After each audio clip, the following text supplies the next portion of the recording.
बोला final decision तार का बताओ हमरा के।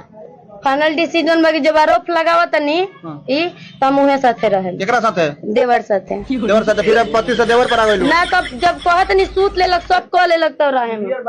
हां क्लियर बाम देवर साथे रहे।